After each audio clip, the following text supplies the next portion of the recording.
performance, je vais vous parler aujourd'hui des fameuses jambes courtes. En posturologie, on traite des jambes courtes de 1 mm à l'infini. Le problème en orthopédie traditionnelle, les jambes courtes ne sont pas corrigées entre 1,5 pouces et 2 pouces. C'est vraiment une grosse différence. Puis, je l'ai vu souvent en clinique, juste 1 mm, des fois, ça permet à une personne de toucher à la terre, ça enlève le millimètre, puis un manque de mobilité tout de suite qui se passe. Ça crée des problèmes au niveau de l'organisation des vertèbres. C'est sûr, il manque une distance, donc le corps va commencer à compenser. Je vais vous montrer un petit point de vue différent qu'on a en posturologie. Ce qu'on veut toujours, c'est que le cerveau humain, avant de se tenir droit, on veut que ses yeux fixent l'horizon. On veut que les pieds soient convenablement placés au sol, donc envoyer une bonne information au cortex supérieur qui va prendre une décision ensuite de quel muscle des jambes recruter pour lutter efficacement contre la gravité. Les pieds sont responsables de l'axe vertical, les yeux l'axe horizontal. Donc, le problème avec les rayons X, toutes ces choses-là, ça oublie la position du pied au sol.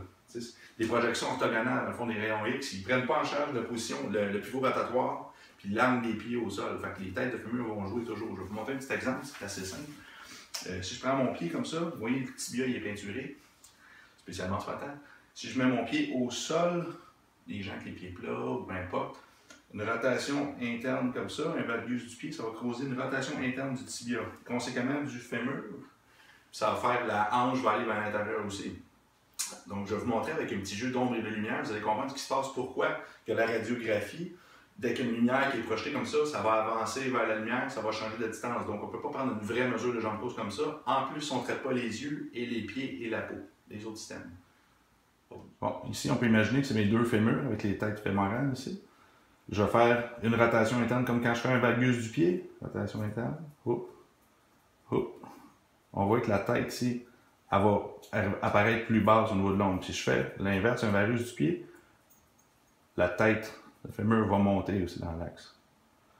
Fait que les distances ne peuvent plus être calculées comme ça. Si on ne prend pas en charge le pied au sol, c'est fini, ça ne vaut plus rien. Fait qu'il faut calculer ça différemment avec la résistance musculaire.